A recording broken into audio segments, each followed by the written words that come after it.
Hi, this is Ashish R. Bidekar, and welcome to my podcast, The ARB Show. I'm thrilled to introduce today's guest, Yasir. Yasir is the CEO of 38 Labs, a team of brilliant consultants, strategists, researchers, and developers based in New York, Paris, and Bangalore. 38 Labs is a global technology company that enables successful digital transformation initiatives for Forbes Global 2000 and others. Over to you, Yasir, and look forward to your vision of 38 Labs and hearing from you on the top five trends in AI in healthcare and pharma sector. Over to you, Yasir. Hello, Ashish. Hello to all of your viewers. I hope you're all doing good from whichever part of the world you guys are joining. Thank you, Ashish, for that great introduction, I must say. Yeah, and yes, 38 Labs was founded about 2 years back. We are into digital transformation, focusing around AI and data. We are spread across different sectors, primarily across manufacturing, healthcare, and pharma. And the whole vision behind 38 Labs was to bring about digital transformation, especially in pharma and healthcare, where digital transformation, as we see, has been lacking a lot for the past few years. Great. So maybe if you can, would you like to give an overview about the the sector, and then dive into the various your five top trends in pharma and healthcare? It's over to you. Absolutely, Ashish. Yeah, like I just mentioned in my introduction, healthcare and pharma, both of these sectors have uh, been lacking for a long time now around digital transformation. We have been talking a lot about AI and data, and how AI and data can transform these two sectors. But these two sectors had always been lagging behind with regards to other sectors, and the impact what AI has had already on other sectors. Primarily because if you talk about the pharma sector, the big pharma especially, their prime focus is around manufacturing of drugs and medication. So these are heavily regulated areas, and every step around drug discovery all the way to drug development and marketing is heavily regulated. So what eventually happens is when we have such huge amounts of regulations, you typically have these companies who are very averse to changing, moving over from the traditional way of what they were doing things towards exploring, especially with algorithms around AI, and introducing new technologies and innovations around data. Same thing to do with healthcare, right? You have medical practitioners who are working around patients and healthcare. There's a lot of risk around malpractice and around wrong diagnosis or administering wrong medications to patients. There's a huge consequence behind in terms of malpractice issues and litigations.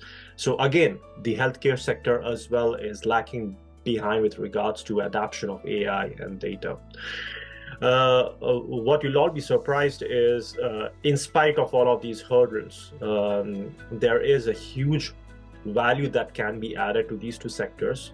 For an example, if you really look at McKinsey Global Institute, they recently came out with a survey. They said almost about 80 to 110 billion dollars of value is expected to be generated per year across the pharmaceutical industry value chain, across the entire value chain, starting from drug discovery all the way to drug commercialization. And now this is only with generative AI, right? We have been talking a lot about generative AI for the past few months now. So only with generative AI, we are expecting about 80 to 110 billion a year value around the pharmaceutical domain. So we can imagine how the entire AI sector can transform the industry. Great. So that's a good overview about the major challenges. So, and you had recently launched a product focused on the healthcare and pharma, and you're kind of looking at opportunities in this space. So maybe you may like to just cover the various top 5 trends in healthcare and pharma where you feel that these are the top focus areas, or these are the top potentials, or these are the kind of trends you see of use of AI in these sectors. Absolutely, yeah. 38 Labs basically has 3 pillars, right? So our value addition comes around 3 pillars. So we've got, like you mentioned, we've got researchers and experts who are concentrating on providing consulting services to our healthcare and pharma clients. And then we have got trainers and coach who are concentrating around providing training so that we can accelerate the AI and data adoption in these 2 sectors. And then we also have our product, right? So Explorer, which you just talked about, so this is a generative AI platform which is capable of ingesting data from across an enterprise, including your private data coming from private repositories to public data to which an enterprise or a big pharma will be having access to. And once we have got all of this data ingested, we provide critical insights around the healthcare and pharma domain. So as you all know, any big pharma operates around several phases in a drug development cycle, right? So it could be starting from research and early discovery of a drug where they carry out clinical trials, for an example, all the way to finding out what drug works well in those trials, to clinical development, all the way to marketing, pharmacovigilance, commercialization of that product, and then finally operations. So what we do is we provide, through Explorer, we provide let's say use cases verticalized around each and every of these sectors. So if you really talk about research and development and around clinical trials, for example, what Explorer does is it ingests all of your clinical trials data coming from different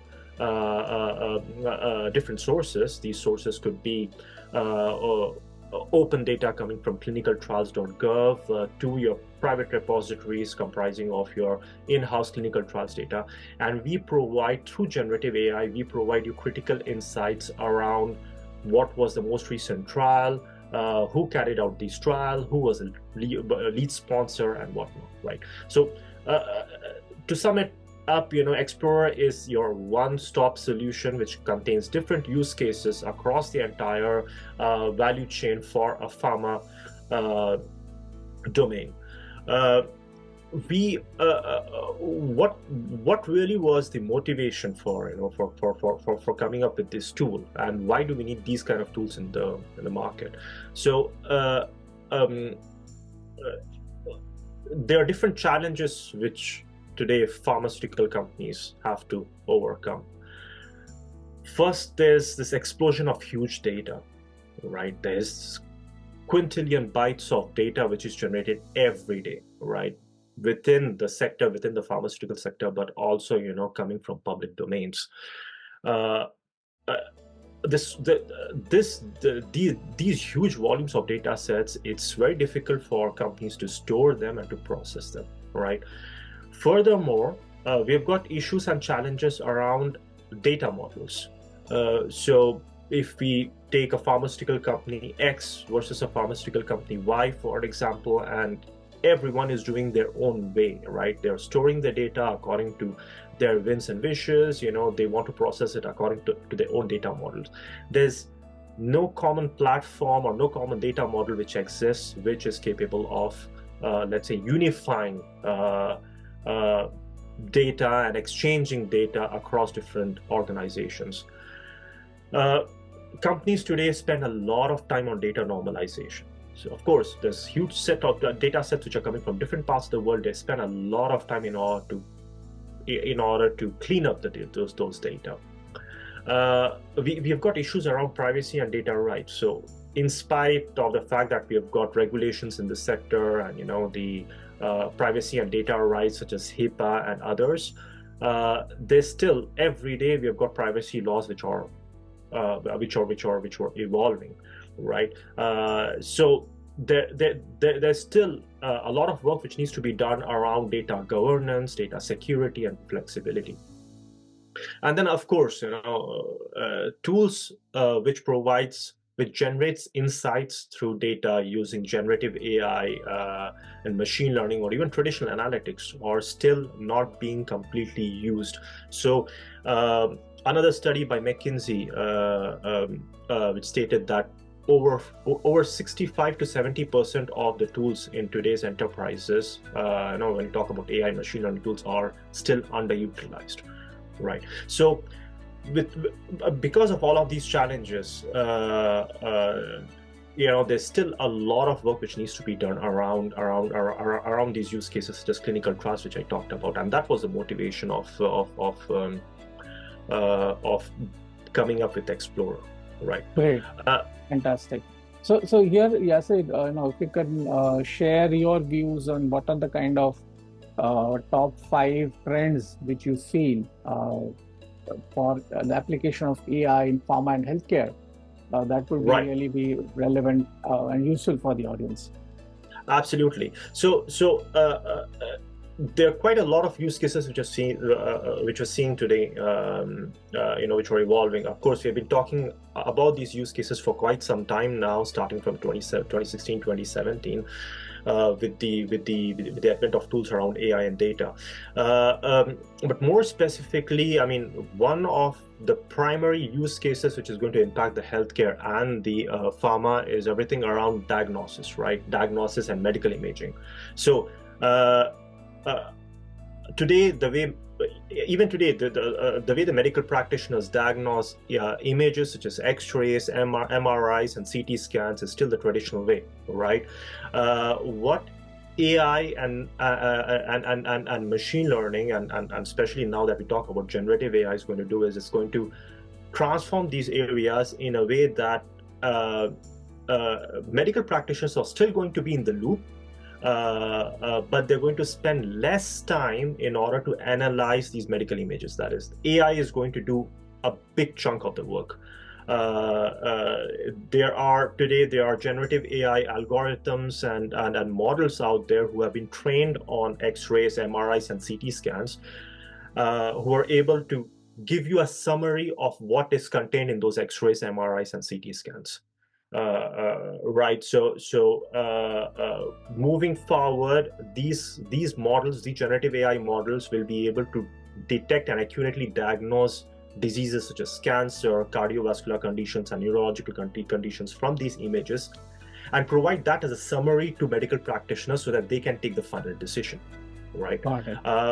And this is something which is really going to reduce the human error. It is going to speed up diagnostic processes. It is going to improve patient outcomes as well, right? So you see this basically as a complement for the doctors, and not seeing AI as a tool to reduce or replace humans, because that's one of the key things which everyone talks about. Absolutely. I mean, one thing which really talk a lot about AI is, one of the misconceptions which we have about AI is that, AI is going to replace a workforce across sectors, which is not true. I mean, if you really look back into history and you see the advent of typewriters and how typewriters evolved from, being typewriters to computers, right? There was an article from the German magazine Der Spiegel, if I remember that well. They had this cover page, where they said computers are going to take over the world, and people are going to lose their jobs, which did not happen, right? People just moved over from using typewriters to doing the same work more productively, still using computers with humans in the loop. What we believe is that we are in a similar point in history where humans are still going to use computers, and it's just that the work is going to get transformed now. right? They're going to be a lot Got more it. productive. Got it. Also, what are the kind of guardrails which you would see in such kind of technology? Because it's quite exciting to talk about democratization of technology, but specifically in the healthcare area or pharma area, if untrained people kind of try to make sense of data just using some standard AI tools, that could be quite dangerous, right, for the overall public. So, any kind of specific guardrails which you think would come up? Absolutely. I would rather say, I mean, any kind of a digital transformation has to start in a slow and a steady pace through trial and error with humans in the loop. Uh, uh, when we really talk about democratization, so there are two aspects to it. The first one is, of course, upskilling and training of the workforce. Right. So, doctors, medical practitioners trying to understand, going through a specific training process where they understand what AI is, how it can help them, not replace them, and how they can benefit from AI. And then there is a second part, which is adaption of AI itself, where any tool or process, if brought about abruptly in any organization or any hospital for that matter, will not solve the problem. It is just going to worsen the problem if it is brought about abruptly. The way to go about this is, when we talk about democratization, is through minimum viable products and proof of concepts. All right, so implementation of proof of concepts and MVPs at a much smaller scale, allowing doctors and medical practitioners to test with these tools and use cases and get a feel of how they can really benefit from this, right? So for me, Got when it. you talk about that word democratization, I see two aspects to it. The first one which I talked about, which is training, and the second one is gradual adoption of the use cases through proof of concepts and MVPs. Excellent, excellent. So, in your view, what are the other key trends that you see in this space? Yeah, so we did talk about, right? I mean, we talked about diagnostics and medical imaging. What we believe, according to the market analysis, is a second area where AI is going to really revolutionize these sectors is in precision medicine, right? So, well, today when we have a patient who goes to a medical practitioner, uh, to start off with, the medical practitioner does not have the entire history of the patient, right? He does have access to his electronic health records, maybe partly, or even if he has access to these EHRs, they're not exhaustive, and even if they're exhaustive, he doesn't get a complete idea in that small amount of time that he sees a patient. What precision medicine is going to do is, or AI in precision medicine is going to do, is it is going to allow doctors to analyze a patient's EHR, medical history, genetic information, his lifestyle factors, and other relevant data, and help practitioners develop a personalized treatment plan, right? So when we talked about personalized treatment plan, say someone who's got a diabetes and who also have another cross condition such as a cardiovascular disease, who has been taking a certain set of medication for the past 15 or 20 years, needs to be treated completely differently than someone who just has a cardiovascular disease, right? And even though doctors today are well equipped in order to handle these cases, but in the small amount of time that they see a patient, they're not able to completely estimate and understand what that patient really suffers from, and provide a holistic approach to medicine. So AI in precision medicine is going to help doctors analyze the complete history of patient and help them personalize the treatment plan. Got it. So that's quite an exciting kind of trend which we see. What are some of the other trends which you see in this space? So something which also complements precision medicine is precision and continuing the healthcare of a patient is around virtual assistants and chatbots. Now, of course, when you talk about chatbots, we have been seeing chatbots for quite a long time, right? I mean, chatbots so far were limited, let's say, to a rules-based approach, where you get onto a website, you're asking chatbot a specific question, either it finds the answer in its repository or in its database, it responds to you, otherwise it doesn't, right? And this was a very limited technological possibility so far with regards to chatbots. What generative AI has done is it has really transformed completely how chatbots can and virtual assistants can respond to the end user.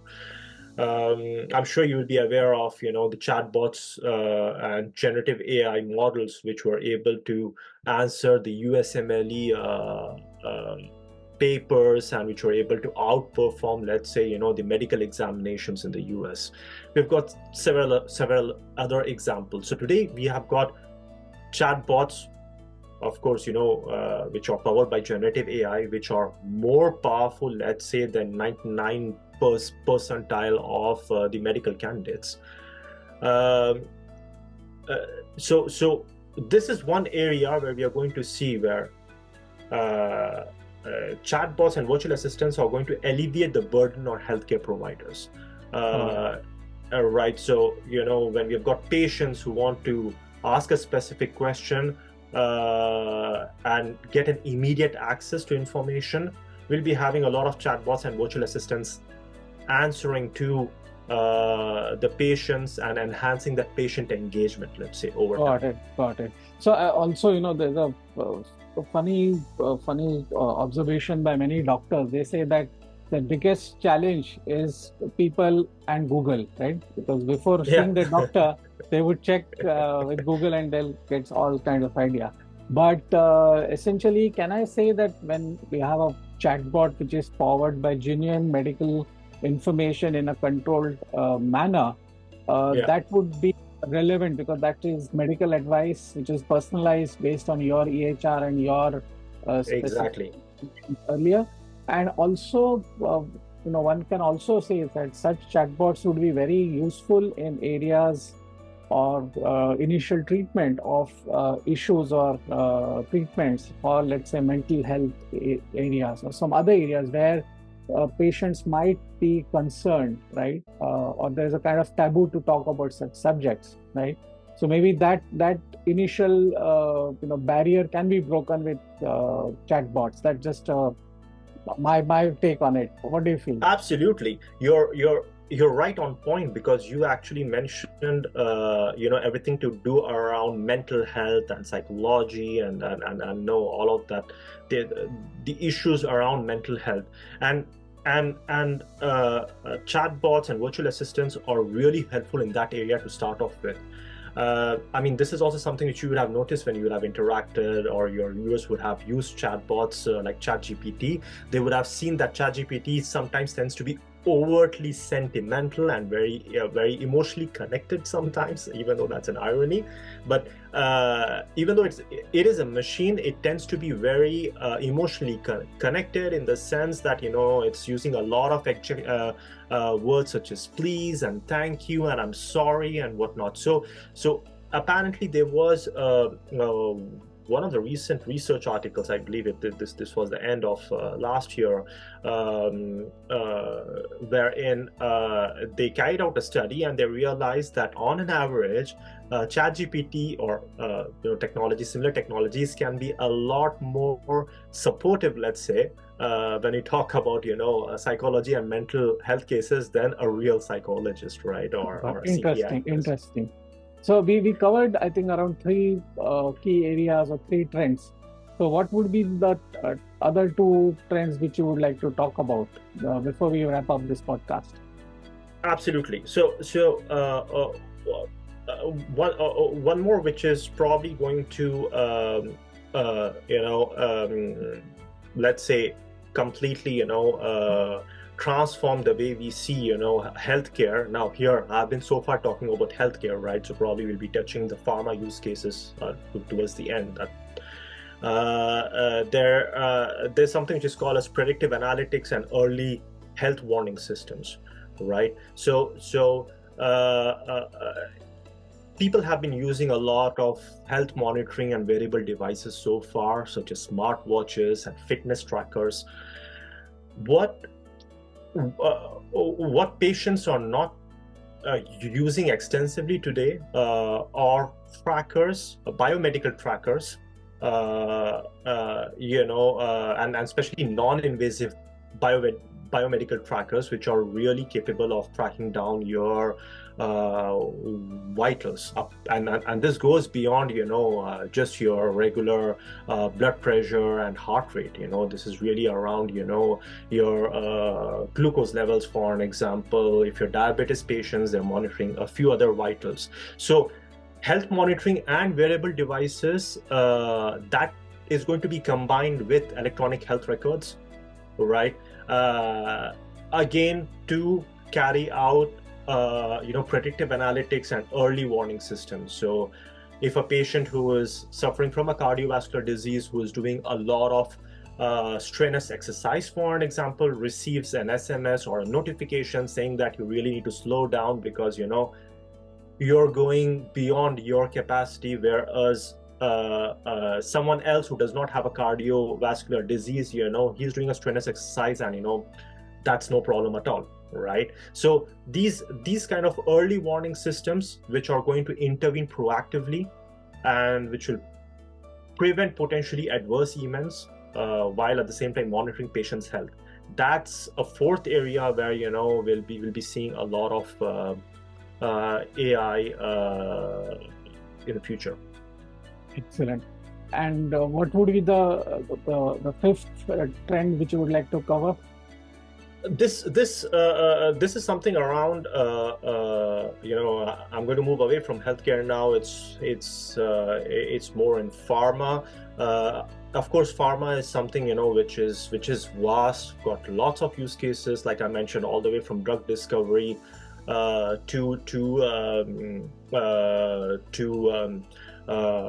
marketing, pharmacovigilance.